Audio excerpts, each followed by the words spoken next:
the dolorous passion and death of our Lord Jesus Christ.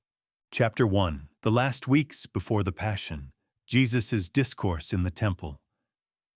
The day after his return to Bethania, Jesus repaired to the temple to teach, and his most holy mother accompanied him a part of the way. He was preparing her for his approaching Passion, and he told her that the time for the fulfillment of Simeon's prophecy, that a sword would pierce her soul, was near at hand. They would, he said, cruelly betray him, take him prisoner, maltreat him, put him to death as a malefactor, and all would take place under her eyes. Jesus spoke long upon this subject, and Mary was grievously troubled. Jesus put up at the house of Mary Marcus, the mother of John Mark, about a quarter of an hour from the temple and, so to say, outside the city. Next day, after the Jews had left the temple, Jesus began to teach in it openly and very earnestly. All the apostles were in Jerusalem, but they went to the temple separately and by different directions. Jesus taught in the circular hall in which he had spoken in his 12th year. Chairs and steps had been brought for the audience, and a very great concourse of people was gathered. Jesus' passion, properly speaking, was now begun, for he was undergoing an interior martyrdom from his bitter sorrow over man's perversity. On this and the following day, he lodged in the house outside the Bethlehem gate, where Mary had put up when she brought him as a child to present in the temple. The lodgings consisted of several apartments adjoining one another, and a man acted as superintendent. When Jesus went to the temple, he was accompanied by Peter, James the Greater, and John. The others came singly. The apostles and disciples lodged with Lazarus in Bethania. On the next day, after teaching in the temple from morn till noon, the Pharisees having been present at his instructions, Jesus returned to Bethania, where he again spoke with his mother of his approaching Passion. They talked standing in an open bower in the courtyard of the house. Nicodemus, Joseph of Arimathea, Simeon's sons, and other secret disciples did not appear openly in the temple during Jesus' discourses. When the Pharisees were not present, these disciples listened to Jesus from distant corners. In his instruction on this day, Jesus repeated the parable of the field overgrown with weeds. It was to be worked cautiously that with the weeds, the good grain, which was to be allowed to ripen, might not be rooted up also. Jesus presented this truth to the Pharisees in words so striking that though full of wrath, they could not stifle a feeling of secret satisfaction. At a later instruction, their vexation led them to close the entrance to the hall so that the listeners might not increase. Jesus taught on this day till late into the night. He made no violent gestures in preaching, but turned sometimes to this side, sometimes to that. He said that he had come for 3 sorts of people, and saying this, he turned to 3 different sides of the temple, indicating 3 different regions of the world, wherein were all the elect comprised. Before this, on his way to the temple, he had said to the apostles with him that when he should have departed from them, they should seek him in the noonday. Peter, always so bold, asked what that meant, in the noonday. Then I heard Jesus saying, "At noon the sun is directly above us, and there is no shadow. At morn and eve shadows follow the light, and at midnight darkness prevails. Seek me, therefore, in the full noonday light, and you shall find me in your own heart, provided no shadow obscures its light." These words bore some allusion also to different parts of the world, though I cannot now recall it. The Jews had become still more insolent. They closed the railing around the teacher's chair and even shut in the chair itself. But when Jesus, with the disciples, again entered the hall, he grasped the railing and it opened of itself, and the chair was freed by the touch of his hand. I recall that many of John the Baptist's disciples and some secret partisans of Jesus were present, and that he began by speaking of John and asking what they thought of him and what they thought of himself. He desired that they should declare themselves boldly, but they were afraid to speak out. He introduced into this discourse the parable of a father and two sons. The latter were directed by their parent to dig up and weed a certain field. One of them said, "Yes," but obeyed not. The other replied, "No," but repenting, went and executed the order. Jesus dwelt long upon this parable. Later on, after his solemn entrance into Jerusalem, he again taught upon it. Next day, when Jesus was going from Bethania to the temple, whither his disciples had preceded him to make ready the lecture hall, a blind man cried after him on the road and implored him to cure him, but Jesus passed him by. The disciples were dissatisfied at this. In his discourse, Jesus referred to the incident and gave his reasons for acting as he did. The man, he said, was blinder in his soul than in the eyes of his body. His words were very earnest. He said that there were many present who did not believe in him and who ran after him only through curiosity. They would abandon him in the critical hour of trial. They were like those that followed him as long as he fed them with the bread of the body. But when that was over, they scattered in different directions. Those present, he added, should now decide. During this speech, I saw many going away, and only some few, over 100, remaining around the Lord. I saw Jesus weeping over this defection on his return to Bethania.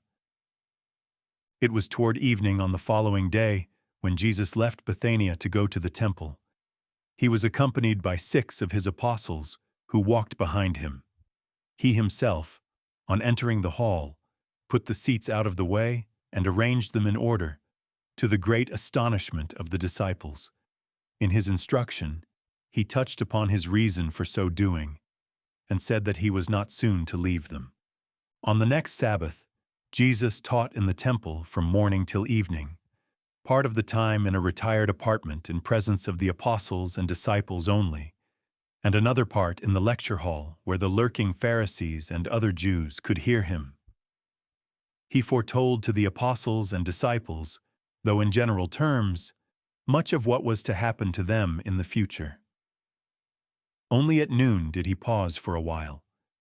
He spoke of adulterated virtues, of a love wherein self-love and covetousness predominate, of a humility mixed up with vanity, and he showed how easily evil glides into all things. He said that many believed it was an earthly kingdom, and some post of honor in it that they were to expect, and that they hoped by his means to become elevated without pain or trouble on their own part.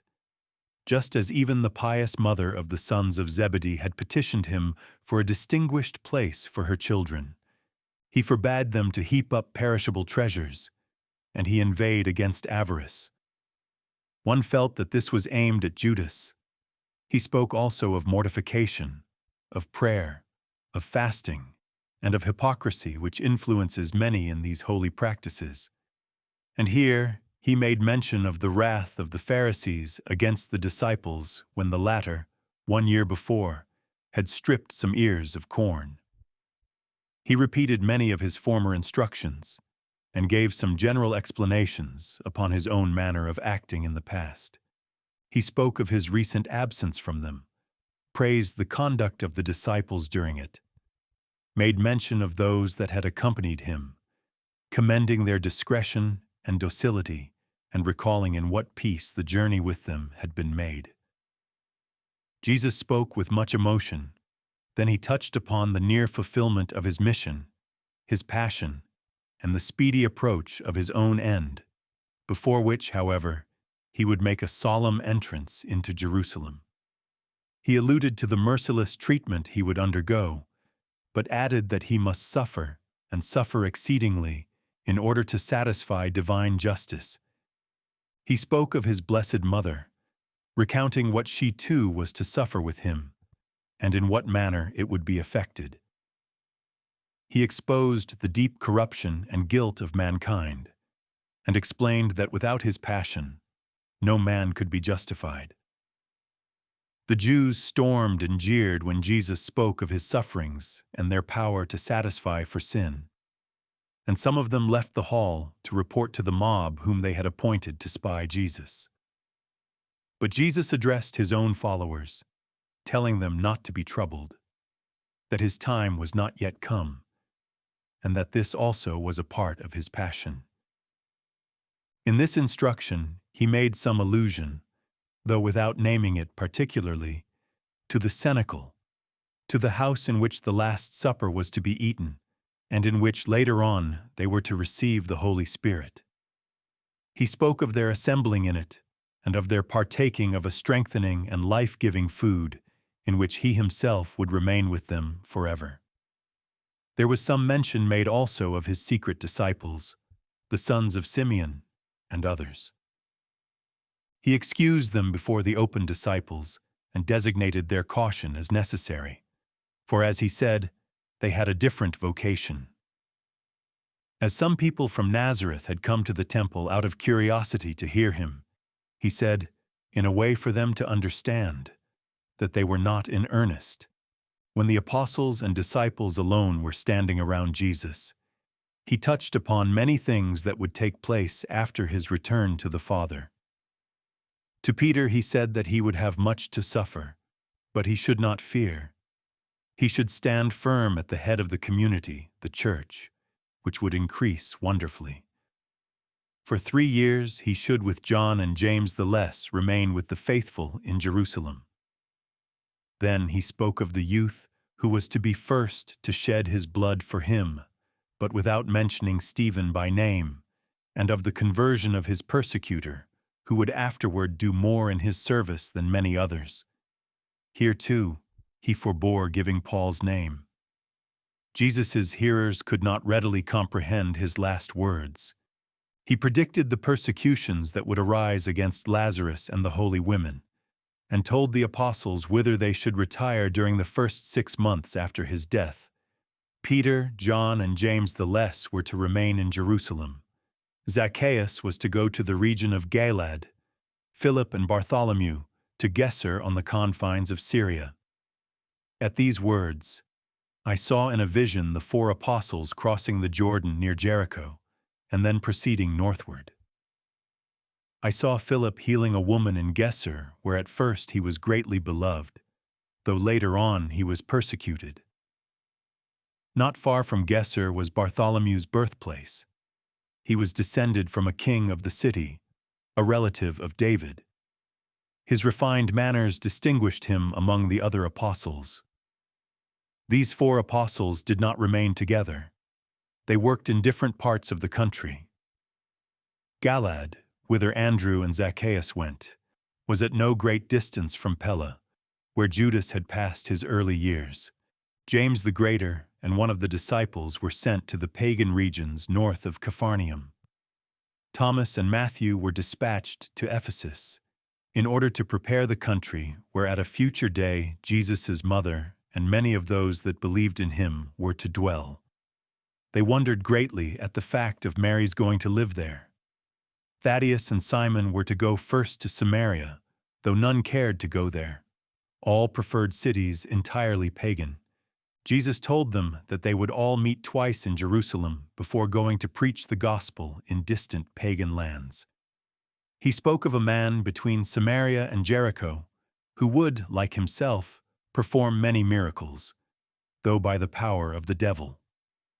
He would manifest a desire of conversion, and they must kindly receive him, for even the devil should contribute to his glory. Simon Magus was meany by these words of Jesus. During this instruction, the apostles, as in a familiar conference, questioned Jesus upon whatever they could not understand, and he explained to them as far as was necessary. Everything was perfectly natural. 3 years after the crucifixion, all the apostles met in Jerusalem, after which Peter and John left the city, and Mary accompanied the latter to Ephesus. Then arose in Jerusalem the persecution against Lazarus, Martha, and Magdalene. The last named had up to that time been doing penance in the desert, in the cave to which Elizabeth had escaped with John during the massacre of the innocents. The apostles, in that first reunion, brought together all that belonged to the body of the church. When half of the time of Mary's life after Christ's ascension had flown, about the 6th year after that event, the apostles were again assembled in Jerusalem. It was then they drew up the creed, made rules, relinquished all that they possessed, distributed it to the poor, and divided the church into dioceses, after which they separated and went into far-off heathen countries. At Mary's death they all met again for the last time. When they again separated for distant countries, it was until death. When Jesus left the temple after this discourse, the enraged Pharisees lay in wait for him both at the gate and on the way, for they intended to stone him. But Jesus avoided them, proceeded to Bethania, and for 3 days went no more to the temple. He wanted to give the apostles and disciples time to think over what they had heard. Meantime, they referred to him for further explanations upon many points. Jesus ordered them to commit to writing what he had said relative to the future. I saw that Nathanael the bridegroom, who was very skillful with the pen, did it, and I wondered that it was not John, but a disciple who recorded the predictions. Nathanael at that time had no other name. It was only at baptism that he received a second. During these days, 3 young men came to Lazarus at Bethania from the Chaldean city of Sychar, and he procured them quarters at the disciples' inn. These youths were very tall and slight, very handsome and active, and much nobler in figure than the Jews. Jesus spoke only a few words to them. He directed them to the centurion of Capharnaum, who had been a heathen like themselves, and who would instruct them. Then I saw the youths with the centurion, who was relating to them the cure of his servant. He told them that through shame of the idols that were in his house, and because it was just the time at which the pagan carnival was celebrated, he had begged Jesus, the Son of God, not to enter into his idolatrous household. 5 weeks before the Jewish feast of Easter, the pagans celebrated their carnival, during which they gave themselves up to all kinds of infamous practices. The centurion Cornelius, after his conversion, gave all his metallic idols in alms to the poor, or to make sacred vessels for the temple. The 3 Chaldeans returned from Capharnaum to Bethania, and thence back to Sychar, where they gathered together the other converts, and with them and their treasures went to join King Mentor. Up to this time Jesus had gone to the temple with only 3 companions, but now he began to go thither, escorted by his whole company of apostles and disciples. I saw the Pharisees retiring from Jesus' chair into the surrounding halls, and peering at him through the arches when he began to preach and to predict his passion to the disciples. In the wall of one of the forecourts, just in front of the entrance of the temple, 7 or 8 vendors had taken up their quarters to sell eatables and some kind of red beverage in little flasks. They were like sutlers, and I know not whether they were very devout or not.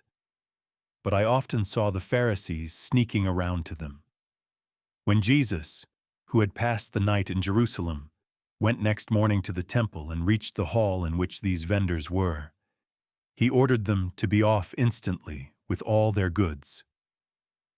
As they hesitated to obey, he put his own hand to the work, gathered their things together, and had them removed. When he afterwards entered the temple, he found the teacher's chair occupied by others, but they retired as hurriedly as if he had chased them away. On the following Sabbath, after the Jews had finished their sacred services, Jesus again taught in the temple and prolonged his instruction late into the night. In it, he made frequent allusions to his journey among the pagans, so that it could be easily understood how good they were and how willing to receive his teachings. In support of his words, he appealed to the recent arrival of the 3 Chaldeans. They had not seen Jesus when he was in Sychar, but they had heard of his doctrine and were so impressed by it that they had journeyed to Bethania for more instruction. On the following day, Jesus caused 3 arches in the lecture hall to be closed, that he might instruct his apostles and disciples in private. He repeated on this occasion his early instructions upon his own fast in the desert. He alluded also to many events connected with his own past life, and said why and how he had chosen the apostles. During this last part of his discourse, he placed the apostles in pairs before him. With Judas, however, he spoke but few words. Treason was already in his heart. He was becoming furious and had had an interview with the Pharisees. After finishing with the apostles, Jesus turned to the disciples and spoke of their vocation also. I saw that all were very sad. Jesus' passion was near. Jesus' last instruction in the temple before Palm Sunday lasted 4 long hours. The temple was full, and all who wanted to hear him could do so.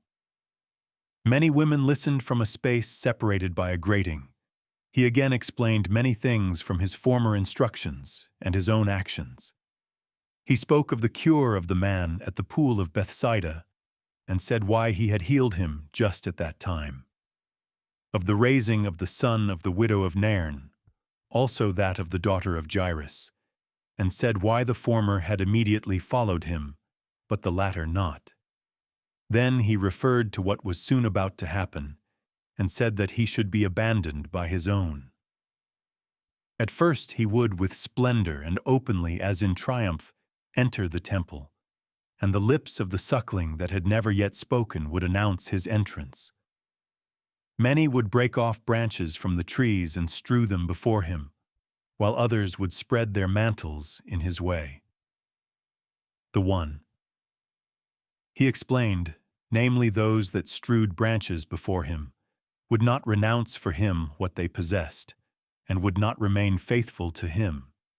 But they that spread their garments on the way would detach themselves from what they had, would put on the new man, and would remain faithful to him. Jesus did not say that he was going to enter Jerusalem on an ass.